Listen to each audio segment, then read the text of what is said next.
Hi friends, welcome to news pocket. Israel secret operations ఎలా నిర్వహిస్తుందో మనందరికీ తెలుసు.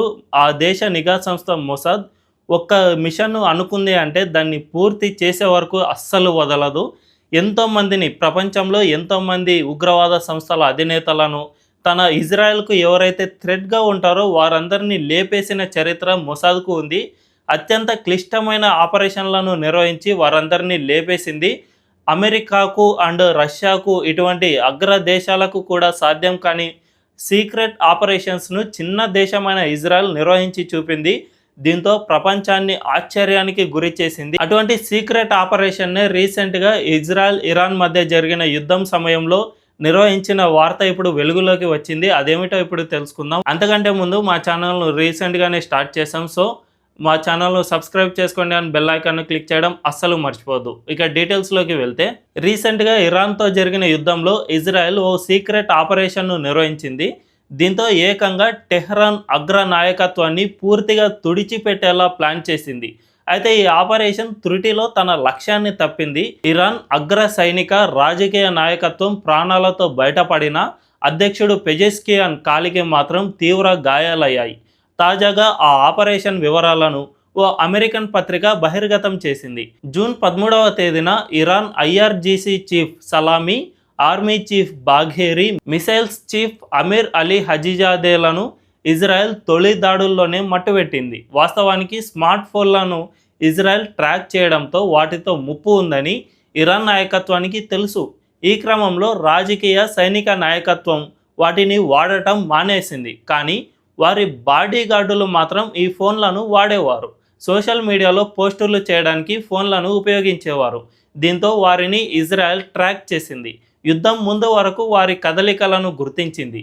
జూన్ 13న దాడుల తర్వాత బాడీ గార్డులు కూడా ఫోన్లు వాడొద్దని, కేవలం వాకీ టాకీలనే ఉపయోగించాలని ఇరాన్ ఆదేశించింది. కానీ జూన్ 16న జరిగిన కీలక సమావేశం సమయంలో ఓ బాడీగార్డ్ ఆ ఆదేశాలను ఉల్లంఘించారు. యుద్ధం వేళ ఇజ్రాయెల్కు అదో పెద్ద అవకాశంలా లభించింది. ఆ సంకేతాల ఆధారంగా 100 అడుగుల లోతులోని బంకర్పై ఇజ్రాయెల్ దాడి చేసింది. వాస్తవానికి ఆ రహస్య ప్రదేశంలో Iran supreme nation security council meeting జరుగుతోంది. దానిలో అధ్యక్షుడు మసూద్ పెజెష్కియాన్, న్యాయ విభాగం, ఇంటెలిజెన్స్ అధిపతులు కూడా ఉన్నారు. వీరంతా వేర్వేరు కార్లలో వచ్చి అక్కడికి చేరుకున్నారు. ఎవరూ ఫోన్లు తీసుకురాలేదు. కానీ ఓ బాడీగార్డ్ నిర్లక్ష్యాన్ని ఇజ్రాయెల్ వాడుకొని దాడి చేసింది. ఈ దాడిలో పెజెష్కియాన్ కాలికి తీవ్ర గాయాలయ్యాయి. మిగిలిన వారు ప్రాణాలతో బయటపడిన గార్డులు మాత్రం మరణించారు. ఈ 12 రోజుల యుద్ధంలో ఇజ్రాయెల్ డజన్ల కొద్దీ సైనిక కమాండర్లను మట్టుబెట్టగా మరో డజన్ మంది వరకు అణుశాస్త్రవేత్తలను హతమార్చింది. 1980 ఇరాక్ ఇరాన్ యుద్ధం తర్వాత ఈ స్థాయి ఎదురు దెబ్బ టెహ్రాన్కు ఎప్పుడూ తగలలేదు. 2022 నుంచి ఇరాన్ అణుశాస్త్రవేత్తలను ట్రాక్ చేయడం మొదలుపెట్టింది ఇజ్రాయెల్. గతేడాది అక్టోబర్ నాటికే వారిని చంపాలని చూసిన బైడెన్ అభిప్రాయ భేదాల వల్ల ఇది ఆగింది. గతేడాది చివరి నుంచి జూన్ వరకు ఇజ్రాయెల్లోని ఓ బృందం ఇరాన్ అణు కార్యక్రమంలోని శాస్త్రవేత్తల ప్రొఫైళ్లను రివ్యూ చేసింది. 2018లో ఇరాన్ నుంచి అపహరించిన అణు కార్యక్రమ వివరాల్లో వారి పేర్లున్నాయి. మొత్తం 400 మందిని చంపేందుకు షార్ట్ లిస్ట్ చేయగా చివరికి దాన్ని 100 మందికి కుదించింది. చివరికి 13 మందిని చంపేసింది. అదే సమయంలో ఆపరేషన్ రెడ్ వెడ్డింగ్ పేరిట ఇరాన్ సైనిక నాయకత్వాన్ని కూడా లక్ష్యంగా చేసుకుంది. ఈ యుద్ధం తర్వాత ఇజ్రాయెల్ కోసం గూఢచర్యం చేస్తున్న వారిని ఇరాన్ అరెస్టు చేసింది. వారిలో అణు శాస్త్రవేత్త రుజ్ బెహ్వాదీ కూడా ఉండటం విశేషం. అతడిని ఆగస్టులో ఉరితీసింది. యుద్ధం సమయంలో మొసాద్ కోసం గూఢచర్యం చేసిన మరో 8 మందిని కూడా ఇరాన్ అరెస్టు చేసినట్టు తాజాగా ప్రకటించింది. కానీ అప్పటికే ఇరాన్కు జరగాల్సిన నష్టం చాలా వరకు జరిగిపోయింది.